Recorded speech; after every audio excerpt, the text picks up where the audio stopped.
তার চোখের দিকে তাকালেই মানুষ পাথর হয়ে যেত। কোনো তলোয়ারের আঘাত নয়, কোনো বিষ নয়, কোনো যুদ্ধও নয়। শুধু একবার চোখে চোখ পড়লেই একজন জীবন্ত মানুষ কয়েক মুহূর্তের মধ্যে পরিণত হতো নিথর পাথরে। কিন্তু সবচেয়ে অদ্ভুত ব্যাপার হলো, যে নারীকে আমরা আজ পৃথিবীর সবচেয়ে ভয়ঙ্কর পৌরাণিক চরিত্রগুলোর একজন হিসেবে চিনি, তার গল্প শুরু হয়েছিল শুধুই ভয় দিয়ে নয়। তার গল্পের শুরু এমন এক পৃথিবীতে যেখানে দেবতা, মানুষ আর অমানবিক শক্তির মধ্যে সীমারেখাটা আজকের মতো পরিষ্কার ছিল না। তার নাম মেডুসা। আপনি শুনছেন ক্রনিক। আজকে আমরা জানবো মেডুসার পুরো গল্প। আর মেডুসার গল্প বুঝতে হলে প্রথমেই আমাদের যেতে হবে প্রাচীন গ্রিসের সেই অন্ধকার জগতে যেখানে গর্গনদের জন্ম। প্রাচীন গ্রিক পুরাণে গর্গন ছিল 3 বোন, স্টেনো, ইউরিয়ালে এবং মেডুসা। তাদের বাবা ফোরকিস এবং মা কেটো। 3 জনের চেহারা ছিল ভয়ঙ্কর, কিন্তু মেডুসার মধ্যে একটা গুরুত্বপূর্ণ পার্থক্য ছিল। স্টেনো এবং ইউরিয়ালে ছিল অমর, মেডুসা ছিল মরণশীল। অর্থাৎ 3 বোনের মধ্যে একমাত্র মেডুসারই মৃত্যু সম্ভব ছিল। কিন্তু তার মৃত্যু যতটা সম্ভব ছিল, তাকে হত্যা করা ততটাই অসম্ভবের কাছাকাছি। কারণ মেডুসার সবচেয়ে ভয়ঙ্কর ক্ষমতা ছিল তার দৃষ্টি। তার চোখের দিকে সরাসরি তাকানো মানেই পাথর। একজন যোদ্ধা যদি তার সামনে দাঁড়ায়, তলোয়ার দিয়ে আক্রমণ করার আগে তাকে লক্ষ্য করতে হবে। কিন্তু লক্ষ্য করার মুহূর্তেই যদি তার চোখের সঙ্গে চোখ মিলে যায়, যুদ্ধ শুরু হওয়ার আগেই যুদ্ধ শেষ। এই কারণে মেডুসাকে সাধারণ কোনো মনস্টার হিসেবে ভাবলে ভুল হবে। তার বিরুদ্ধে শক্তি দিয়ে লড়াই করার নিয়মেই কাজ করতো না। তাকে পরাজিত করতে হলে প্রয়োজন ছিল অন্য কিছু, বুদ্ধি। কিন্তু তার ভয়ঙ্করতা শুধু তার চোখে ছিল না। গর্গনদের চেহারাই প্রাচীন গ্রিক কল্পনায় ছিল ভয় সৃষ্টি করার জন্য তৈরি।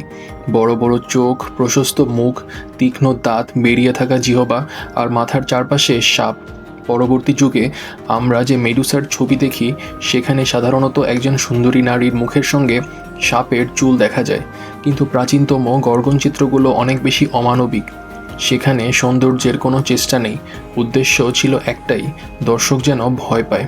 আর এখানেই মেডুসার একটা অদ্ভুত বৈপরীত লক্ষ্য দেখা যায়। কারণ যে মুখ মানুষকে ভয় দেখানোর জন্য তৈরি হয়েছিল, সেই মুখকেই প্রাচীন গ্রিকরা নিজেদের সুরক্ষার জন্য ব্যবহার করত। এই প্রতীককে বলা হতো গর্গনিয়ন। গর্গনের মুখ দেখা যেত ঢালের উপর, বর্ম, মন্দিরের বিভিন্ন অংশে, মৃত পাত্রে, অলঙ্কারে। অর্থাৎ একজন মানুষ যে মুখকে ভয় পেত, সেই মুখকে নিজের পাশে রাখত। এর পিছনে ছিল একটা শক্তিশালী ধারণা, অশুভকে ঠেকাতে অশুভের ভয়ঙ্কর মুখটাই ব্যবহার করা। যে শক্তি বাইরে থেকে আক্রমণ করতে পারে, তার সামনে দাঁড় করিয়ে দেওয়া হবে এমন একটা প্রতীক যেটা আরও ভয়ঙ্কর। তাই মেডুসার মুখ শুধু মৃত্যুর প্রতীক ছিল না, এটা হয়ে উঠেছিল প্রতিরোধের প্রতীকও। কিন্তু মেডুসার সবচেয়ে পরিচিত গল্পের একটা অংশ এখনও বাকি। কারণ একটা প্রশ্ন থেকেই যায়, মেডুসা কি জন্ম থেকেই এমন ছিল? এখানেই গল্পের সবচেয়ে বিখ্যাত এবং বিতর্কিত ভার্সন সামনে আসে। রোমান কবি ওভিডের মেটামরফোসিসে আমরা মেডুসার সম্পূর্ণ ভিন্ন একটা অতীত দেখতে পাই, যেখানে মেডুসা জন্ম থেকেই ভয়ঙ্কর গর্গন নয়, সে ছিল একজন অসাধারণ সুন্দরী তরুণী। তার সৌন্দর্যের মধ্যে সবচেয়ে বেশি আলোচিত ছিল তার চুল, দীর্ঘ, ঘন, সুন্দর চুল। এমন সৌন্দর্য যা মানুষের চোখে পড়ার মতো। কিন্তু সেই সৌন্দর্যই একসময় তার জীবনের সবচেয়ে বড় ট্র্যাজেডির সঙ্গে যুক্ত হয়ে যায়। সমুদ্রের দেবতা পোসাইডন মেডুসার প্রতি আকৃষ্ট হন। ওভিডের বর্ণনায় অ্যাথেনার পবিত্র মন্দিরে পোসাইডন মেডুসার উপর যৌন নির্যাতন করেন। এরপর অ্যাথেনার ক্রোধ নেমে আসে মেডুসার উপর। এখানে গল্পটা হঠাৎ বদলে যায়। যে চুল একসময় ছিল তার সৌন্দর্যের প্রতীক, সেই চুলই হয়ে যায় সাপ। তার মুখ বদলে যায়, তার চোখ হয়ে যায় প্রাণঘাতী। আর মেডুসা পরিণত হয় সেই গর্গনে যার দিকে তাকানো মানেই মৃত্যু। এই ঘটনাটা একটা গুরুত্বপূর্ণ দিক আছে। মেডুসা এখানে নিজের পরিচয় নিজে বেছে নেয়নি। তার জীবনে ঘটে যাওয়া একটি ঘটনার পর তার চেহারা এবং ক্ষমতা বদলে যায়। এই কারণেই পরবর্তী যুগে অনেকে মেডুসাকে শুধু মনস্টার হিসেবে নয়, বরং একজন ট্র্যাজেডির শিকার নারী হিসেবেও দেখতে শুরু করেছে। তবে এখানে ইতিহাসের একটা সীমা মনে রাখা জরুরি। সুন্দরী মেডুসার এই কাহিনী মূলত ওভিডের কাছ থেকে আসে। এর আগের গ্রিক ট্রেডিশনে মেডুসা ইতোমধ্যেই গর্গন হিসেবেই পরিচিত। অর্থাৎ আমরা আজ যে মেডুসাকে চিনি, তার পরিচয় আসলে একদিনে তৈরি হয়নি। প্রথমে ছিল ভয়ঙ্কর গর্গন, পরে তার সঙ্গে যুক্ত হলো সুন্দরী নারীর অতীত। আর এই 2 স্তর একসঙ্গে মিশেই তৈরি হলো মেডুসার সবচেয়ে পরিচিত রূপ। কিন্তু মেডুসার ভাগ্য শুধু তার নিজের গল্পেই থেমে থাকেনি। কারণ একই সময়ে আরেকটি ভবিষ্যৎবাণী একজন তরুণের জীবনকে এমন পথে ঠেলে দিচ্ছিল যার শেষ গিয়ে মিলবে মেডুসার সঙ্গে। তার নাম পার্সিয়াস। পার্সিয়াসের মা ছিলেন ডানায়ে, আর ডানায়ের বাবা আর্গোসের রাজা অ্যাক্রিসিয়াস একদিন এমন এক ভবিষ্যৎবাণী শোনালেন যা তার পুরো জীবন বদলে দিল। ভবিষ্যৎবাণী ছিল তার নিজের মেয়ের সন্তান একদিন তার মৃত্যুর কারণ হবে। একজন রাজা যে জিনিসটাকে সবচেয়ে বেশি ভয় পান সেটা হলো নিজের ভবিষ্যৎকে নিয়ন্ত্রণ করতে না পারা। অ্যাক্রিসিয়াসও সেই ভয়েই ডানায়াকে বন্দি করে রাখলেন, কিন্তু দেবতাদের কাহিনীতে মানুষের তৈরি কারাগার খুব বেশি দিন টেকে না। ডানায়ের জীবনে এলেন জিউস, তারপর জন্ম নিল এক শিশু পার্সিয়াস। অ্যাক্রিসিয়াস যখন জানতে পারলেন যে শিশুটি বেঁচে আছে, তখন ভবিষ্যৎবাণীর ভয় আবার ফিরে এলো। কিন্তু নিজের নাতিকে সরাসরি হত্যা করার সাহস বা ইচ্ছা তার ছিল না। তাই তিনি এমন একটা উপায় বেছে নিলেন যেখানে মৃত্যুর কাজটা করবে সমুদ্র। ডানায়ে আর শিশু পার্সিয়াসকে একটি কাঠের বাক্সে বন্দি করে সমুদ্রে ভাসিয়ে দেওয়া হলো। চারদিকে শুধু পানি, কোনো সৈন্য নেই, কোনো রাজপ্রাসাদ নেই, কোনো নিরাপত্তা নেই। একজন মা ও তার শিশু একটি ছোট কাঠের বাক্সের মধ্যে। কিন্তু তারা বেঁচে গেল। সমুদ্র তাদের নিয়ে গেল সেরিফোস দ্বীপে। সেখানেই পার্সিয়াস বড় হতে শুরু করলো। বছর কেটে গেল, শিশু হয়ে উঠল তরুণ, আর সেই তরুণের জীবনে এসে দাঁড়ালেন সেরিফোসের রাজা পলিডেকটিস। পলিডেকটিস ডানায়াকে নিজের অধীনে আনতে চেয়েছিলেন, কিন্তু তার সামনে দাঁড়িয়েছিল একজন তরুণ পার্সিয়াস।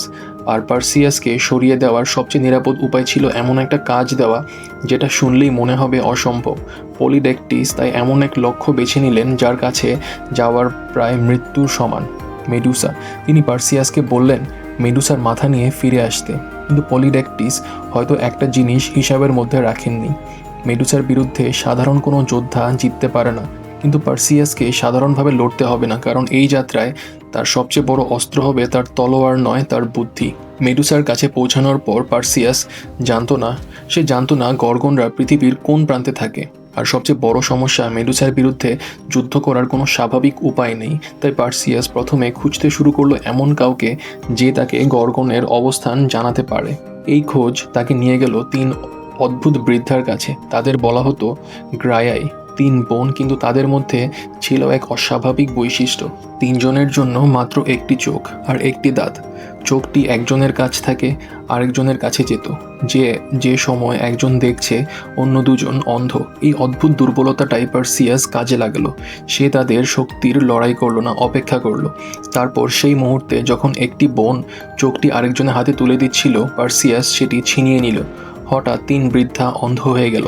তারা বুঝতে পারলো তাদের চোখ এখন অপরিচিত যুবকের হাতে। পার্সিয়াস তাদের চোখ ফিরিয়ে দেওয়ার বিনিময়ে জানতে চাইল গর্গনদের কাছে কিভাবে পৌঁছানো যায়। অবশেষে তারা তাকে পথের তথ্য দিল, কিন্তু পথ জানলেই মেডুসাকে হত্যা করা সম্ভব নয়, কারণ মেডুসার সামনে দাঁড়িয়ে তাকে দেখলেই মৃত্যু। তাই পার্সিয়াসের প্রয়োজন ছিল এমন কিছু যা তাকে মেডুসাকে না দেখেই লক্ষ্য করতে দেবে। এই জায়গাতেই দেবতাদের সাহায্য আসে। অ্যাথেনা তাকে দিলেন একটি পালিশ করা ঢাল। ঢালের ধাতব পৃষ্ঠ এতটাই মসৃণ যে যেটা আয়নার মতো প্রতিফলন দেখাতে পারে। এটা সাধারণ ঢাল নয়, এটা পার্সিয়াসের চোখের বিকল্প। হার্মিসও তাকে প্রয়োজনীয় সরঞ্জাম ও পথ চলার সহায়তা দেন। আর পরবর্তী কাহিনীগুলোতে পার্সিয়াস এমন কিছু জাদুকরী উপকরণও পান যা তাকে এই অসম্ভব যাত্রা সম্পূর্ণ করতে সাহায্য করে। কিন্তু শেষ পর্যন্ত সবচেয়ে গুরুত্বপূর্ণ জিনিসটা কোনো দেবতা তার হাতে তুলে দেননি, সেটা ছিল কৌশল। পার্সিয়াস জানতো মেডুসার শক্তির বিরুদ্ধে শক্তি দিয়ে জেতা যাবে না। তাই তাকে এমনভাবে আক্রমণ করতে হবে যাতে মেডুসা কখনোই তার চোখের দিকে তাকানোর সুযোগ না পায়। এই পরিকল্পনা নিয়ে সে রওনা হলো। গর্গনদের সন্ধানে তার যাত্রা ছিল পরিচিত পৃথিবী থেকে দূরে সরে যাওয়ার মতো। মানুষের বসতি পিছনে পড়ে গেল, পথ আরও নির্জন হলো, পরিবেশ বদলে গেল। আর শেষ পর্যন্ত সে পৌঁছালো এমন এক জায়গায় যেখানে জীবিত মানুষের উপস্থিতির চেয়ে পাথরের উপস্থিতি বেশি। তার সামনে পড়েছিল পাথর হয়ে যাওয়া মানুষ। কেউ হাতে অস্ত্র ধরে আছে, কেউ যেন শেষ মুহূর্তে পালাতে চেয়েছিল, কেউ মুখ ফিরিয়ে নেওয়ার চেষ্টা করেছিল, কিন্তু সবাই একইভাবে থেমে আছে। পার্সিয়াস তখন বুঝতে পারল সে গন্তব্যের খুব কাছে। একটা গুহা, চারপাশে অন্ধকার পাথর, নিঃশব্দ পরিবেশ, আর সেই নীরবতার মধ্যে কোথাও আছে 3 গর্গন, স্টেনো, ইউরিয়ালে এবং মেডুসা। 3 বোনের মধ্যে একমাত্র মরণশীল মেডুসাই এখন পার্সিয়াসের লক্ষ্য। কিন্তু গুহার ভেতরে ঢুকেই তাকে একটা বিষয় নিশ্চিত করতে হলো, সরাসরি তাকানো যাবে না, একবারও না। পার্সিয়াস তার ঢাল সামনে ধরল, কিন্তু শত্রুর দিকে নয়। সে দেখছে ঢালের প্রতিফলন। পাথরের গায়ে আলো পড়ছে, তারপর ধীরে ধীরে প্রতিফলন দেখা গেল। তিনটি বিশাল আকৃতি গর্গনরা ঘুমিয়ে আছে, স্টেনো, ইউরিয়ালে আর মাঝখানে মেডুসা। তার শরীর স্থির, কিন্তু মাথার উপরে সাপগুলো স্থির নয়। একটা সাপ ধীরে ধীরে মাথা তুলছে, আর একটা তার শরীরের চারপাশে কুণ্ডলি পাকাচ্ছে, আর একটা যেন বাতাসের গন্ধ পরীক্ষা করছে। পার্সিয়াস এক পা এগুলো, তারপর থামলো, আবার ঢালের দিকে তাকালো। মেডুসা এখনও ঘুমিয়ে, আর এক পা, তার হাতে অস্ত্র, কিন্তু তার চোখ সামনে নয়, শুধু প্রতিফলনে। এই মুহূর্তে পার্সিয়াসের সবচেয়ে বড় শত্রু মেডুসা নয়, তার নিজের ভয়, কারণ সামান্য ভুল হলেই সেও পাথর হয়ে যাবে। মেডুসার কাছাকাছি গিয়ে সে অস্ত্র তুলল, প্রতিফলনের মধ্যে লক্ষ্য ঠিক করলো। এক মুহূর্তের জন্য সব কিছু যেন স্থির হয়ে গেল। তারপর সে আঘাত করলো। মেডুসার মাথা শরীর থেকে বিচ্ছিন্ন হলো, আর সেই মুহূর্তে গুহার নীরবতা ভেঙে গেল। তার শরীর থেকে বেরিয়ে এলো দুই বিস্ময়কর সত্তা, পেগাসাস, ডানাওয়ালা ঘোড়া, আর ক্রাইসাওর। মেডুসার মৃত্যুর সঙ্গে তাদের আবির্ভাব ঘটে। পার্সিয়াসও মুহূর্তের জন্য থমকে গেল, কিন্তু থামার সময় নেই, কারণ অন্য দুই গর্গনের ঘুম ভেঙে গেছে। স্টেনো এবং ইউরিয়ালে বুঝে গেছে কেউ তাদের বোনকে হত্যা করেছে।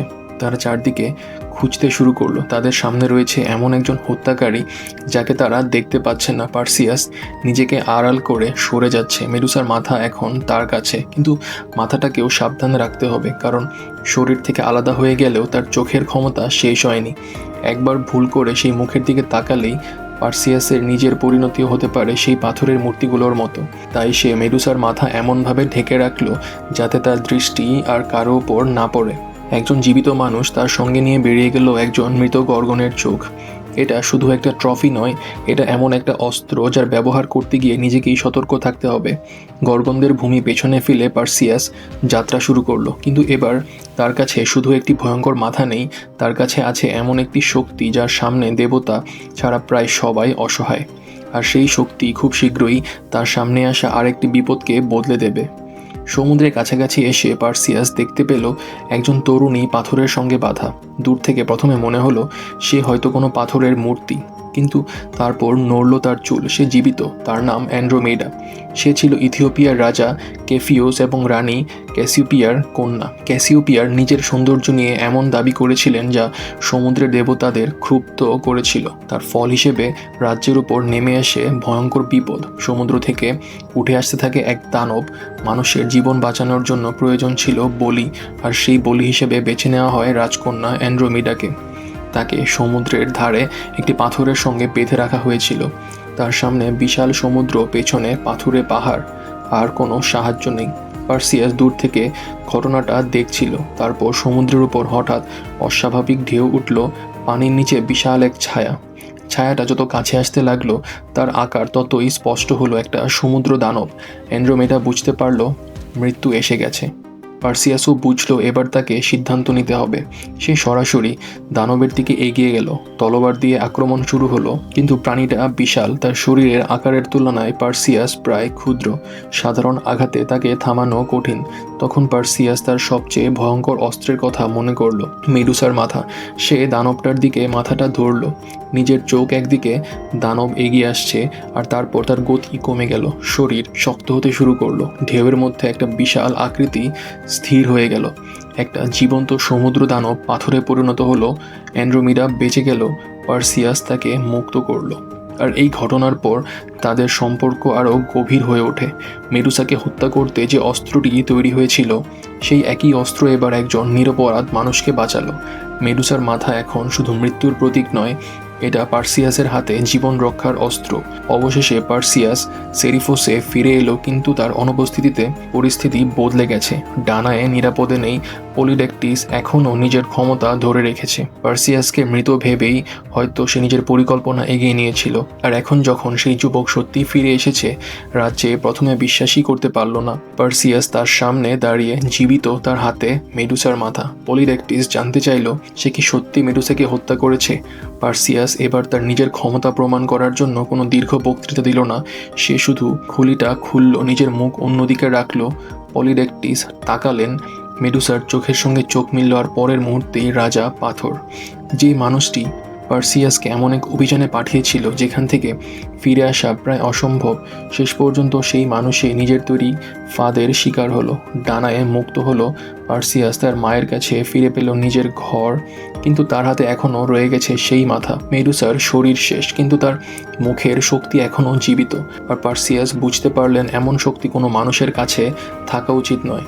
তাই মেডুসার মাথা শেষ পর্যন্ত চলে গেল এমন একজনের কাছে যিনি এই শক্তির প্রকৃত প্রতীকী অর্থকে আরও বড় করে তুলবেন, অ্যাথেনা। অ্যাথেনার সামনে যখন মেডুসার মাথা রাখা হলো, তখন সেটি আর শুধু একজন পরাজিত শত্রুর মাথা ছিল না। একসময় যে মুখের দিকে তাকালে মৃত্যু আসতো, সেই মুখ এখন দেবী নিজের প্রতিরক্ষার অংশ হয়ে উঠল। অ্যাথেনা সেই মাথাকে নিজের ঢালের সঙ্গে ধারণ করলেন। এখানে মেডুসার পরিচয়ের সবচেয়ে অদ্ভুত পরিবর্তনগুলোর একটি ঘটে। জীবিত অবস্থায় সে ছিল ভয়, মৃত্যুর পর তার মুখ হয়ে গেল সুরক্ষা। যে শক্তি মানুষকে ধ্বংস করতে পারত, তার প্রতীকী এখন মানুষকে রক্ষা করছে।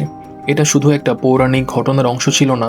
প্রাচীন গ্রিক সংস্কৃতিতে গর্গনের মুখ ধীরে ধীরে একটা আলাদা প্রতীকে পরিণত হয়, গর্গনিয়ন। গর্গনের মুখের এই প্রতীক দেখা যেত ঢালে, বর্ম, মৃৎপাত্র, অলঙ্কার এবং বিভিন্ন স্থাপত্যে। কখনো কখনো মন্দিরের প্রবেশপথ, কখনো কোনো যোদ্ধার অস্ত্রে, কখনো এমন জায়গায় যেখানে মানুষের চোখ সহজেই সেটার উপর পড়ে। ভাবনাটা ছিল খুব সরল, ভয়ঙ্কর জিনিসকে দূরে রাখার জন্য তার চেয়েও ভয়ঙ্কর একটা মুখ সামনে দাঁড় করিয়ে দেওয়া। অর্থাৎ গর্গনদের মুখ শুধু বলছে না আমাকে ভয় পাও, বরং বলছে যে ভয় তোমার দিকে আসছে তার সামনে আমি দাঁড়িয়ে আছি। এই কারণে মেডুসার মুখের একটা প্রতীকী জীবন তৈরি হলো, যা তার নিজের মৃত্যুর পরেও চলতে থাকলো। কিন্তু এই সময়ের মেডুসা দেখতে কেমন ছিল? এখানে একটা চমৎকার পরিবর্তন দেখা যায়। প্রাচীনতম গ্রিক শিল্পে গর্গনদের মুখ ছিল অত্যন্ত অস্বাভাবিক। চোখ অনেক বড়, মুখ প্রায় পুরো মুখমণ্ডল জুড়ে খোলা, দাঁত স্পষ্ট, জিহ্বা বেরিয়ে আছে, মাথার চারপাশের সাপ, কখনো ডানাও দেখা যায়, কখনো পশুর মতো কান। শিল্পী যেন ইচ্ছা করেই সৌন্দর্যের সব নিয়ম ভেঙে দিচ্ছেন, কারণ উদ্দেশ্য ছিল সৌন্দর্য নয়, উদ্দেশ্য ছিল ভয়। দর্শক যেন ছবিটার সামনে দাঁড়িয়ে স্বস্তি না পায়, বরং মনে করে এই মুখটা তাকে দেখছে, এই চোখ দুটো তার দিকেই তাকিয়ে আছে। এমনকি যখন গর্গনের মুখ একটা পাত্রের গায়ে আঁকা হচ্ছে, তখনও সেটা শুধু ডেকোরেশন নয়, মুখটা যেন পাত্রের উপর পাহারা দিচ্ছে। কিন্তু গ্রিক শিল্পের ধারণা বদলাতে শুরু করলে গর্গনের মুখও ধীরে ধীরে বদলাতে থাকে। গ্রিক শিল্পীরা মানুষের শরীরে আরও বাস্তবভাবে আঁকতে শেখেন। মুখের অনুপাতও আরও স্বাভাবিক হয়, চোখ, নাক, ঠোঁট সব কিছুতে মানবীয় সৌন্দর্য বাড়তে থাকে। আর গর্গনের মুখেও সেই পরিবর্তন দেখা যায়। ভয়ঙ্কর বৈশিষ্ট্যগুলো একেবারে হারিয়ে যায় না, কিন্তু তার মধ্যে ঢুকে পড়ে একজন মানুষের মুখ। এখানেই মেডুসার চেহারার একটা নতুন দ্বন্দ্ব তৈরি হয়। তার মাথায় সাপ, তার চোখে মৃত্যু, কিন্তু মুখে সৌন্দর্য।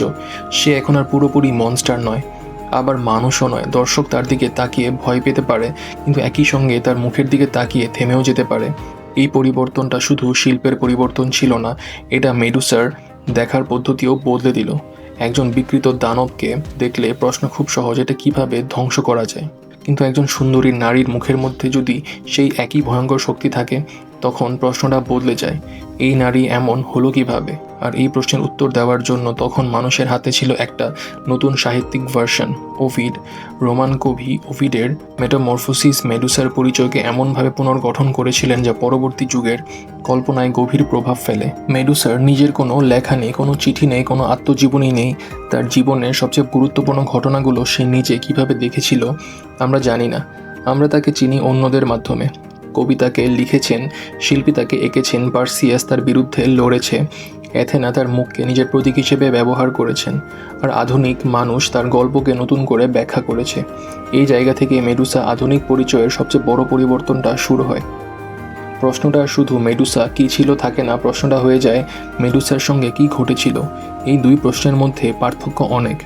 প্রথম প্রশ্নে মেডুসা একটা মনস্টার, দ্বিতীয় প্রশ্নে সে একজন চরিত্র, একজন যার একটা অতীত আছে, একটা পরিবর্তনের কারণ আছে, আর সেই পরিবর্তনের পরিণতি আছে।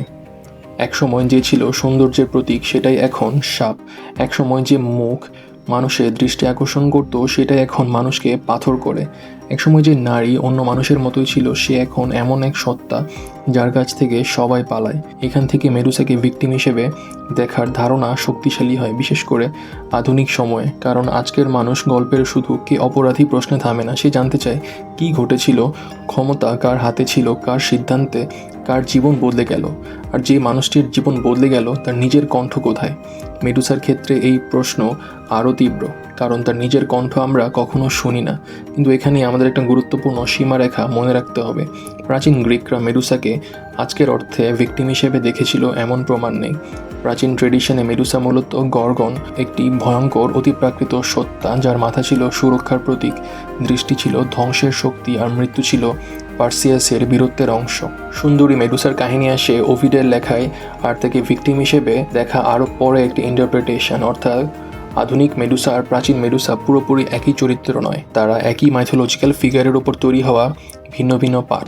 মেডুসা কি সেই মনস্টার যাকে পার্সিয়াস হত্যা করেছিল, নাকি সে এমন একজন নারী যার পরিচয় অন্যরা তৈরি করেছে, বদলেছে আর হাজার বছর ধরে নিজেদের মতো করে ব্যবহার করেছে?